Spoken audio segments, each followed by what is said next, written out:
Welcome back. I came across this reel today जिसके बारे में हम बात करेंगे आगे जाके.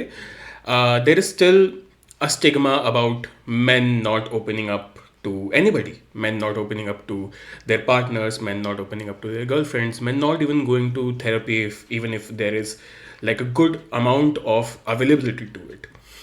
uh, there is a reason behind it, and the reasons are getting more and more validated by reels like these, people like these.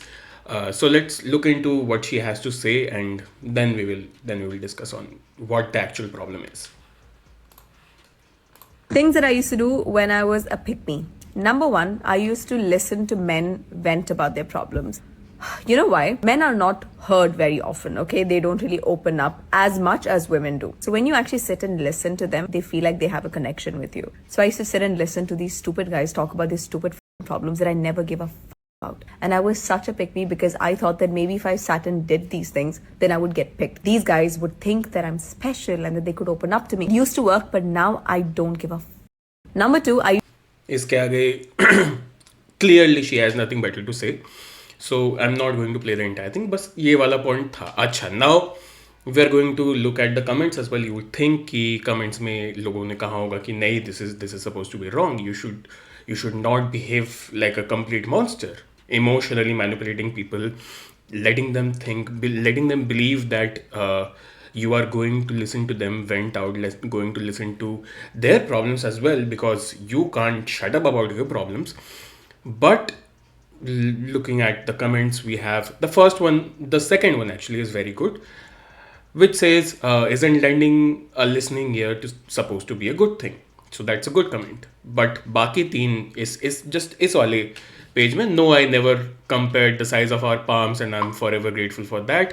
What's your confess? ठीक है. Been there, done all of that. Am I in my pick me era? So true influence in a particular segment of society at this point, who are just fake feminists who just want to like belittle men, belittle any sort of men, and men opening up to them is a plaything for them. This is considered as betrayal.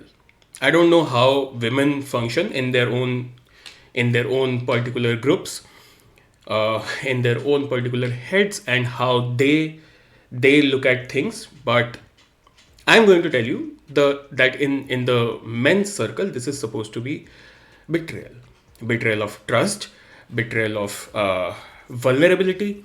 A man comes to you and talks to you about how like he's feeling, or how if he has ambitions, if he has goals, what goals he has, how he wants to be treated by other people, how like what his aim is in his life, and what the difficulties are between him and his goals. So you listen to them, and after getting off your pick me era, you discuss that thing on the internet for those men to see as well. So for them to feel betrayed by proxy. So this is like one of those feministic waves where it's just hate at this point. And I'm not trying to like justify men also hating backwards, like men also retaliating, but we have seen our fathers, our grandfathers, not talk to anybody and then end their lives. We have seen our fathers, our grandfathers, our elder brothers as well, who do not get any validation from their family, who seek validation from their friends, who seek validation from their partners, and they think that will be a comfortable place where they can open up. But people like this exist. Recently, I saw another case like Atul Subhash, where another guy ended his life because of marital issues. So, this is a real problem at this point. Men know that there is help available.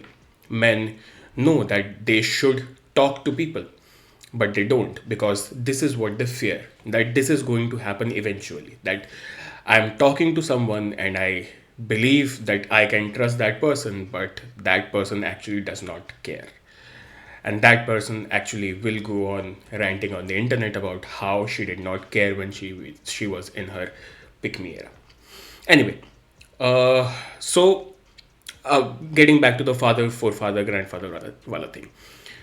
In general Indian household, we see a lot of like strict fathers who you are not connected to at all, who is just there, who's a provider, who may be of use when you want to use him, but apart from that, he does not talk to you, you do not talk to them, and that there's a constant distance between you and your father. You can open up to your mother very easily, but your father is opening up to your father, hugging your father is a distant dream that will probably never happen. Why? Why? Because we do not treat fathers, we do not treat grandfathers as a part of our households.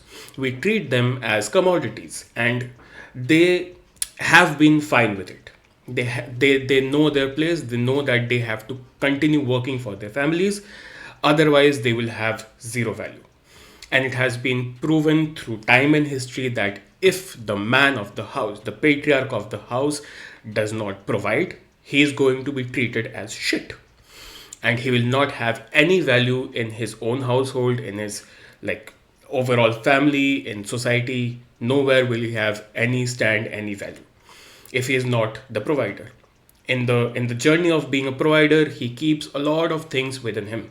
He does not talk to anybody, he does not have anybody else to talk to, which is also why there is a like high rate of infidelity and adultery, because men in their own families have nowhere to talk to, matlab no one to talk to, because he has been alienated by his own family. His own family talks to his wife, not him. So now, apart from this entire adultery wala thing, getting back to the patriarch of the house, he has nobody else to talk to, not his colleagues, not his boss, not his friends even, because we do not like opening up to our friends. We want to be fun with our friends, and we are considered to be buzzkills if we start talking about our own lives, our own struggles, our own hardships. So we do not talk to our friends either. Who's left? Nobody, right? We can't talk to our sisters, we can't talk to our mothers wholeheartedly, we can't talk to our children, and now we can't even talk to our partners because people like this exist. So, overall, what I'm trying to point to is this vicious cycle goes on and on and on and on, that the feminists want men to give them attention, but the men choose not to give them attention, or the men don't even like them because of how they are getting treated by those feminists. At the end of the day, this was supposed to be very black and white, that feminists want rights, feminists want equality, and men did not want to give that. But at this point, the levels have been so manipulated and so unbalanced that men think that they can talk shit about women because they are independent, and women think they can use men as toys at their disposal. So, or like just blatantly insult them, blatantly hate them, blatantly stab their backs. What I'm trying to say is, grow a basic conscience, have basic empathy. That's the only solution to this entire situation. If you do not have empathy to your fellow human beings who are alive, breathing, half of you guys consider yourselves to be vegans, half of you guys consider yourself to be the morally right people, talking to the feminists, but you do not have that heart in you to consider a man a human, ironically. So just every one of you, grow a basic conscience, stop abusing each other, and empathize with the other person, empathize with your partner, empathize with your neighbor, empathize with the men of your family, empathize with the women of your family, so they don't end up killing themselves. That's all I had to say. मिलते हैं अगले video में.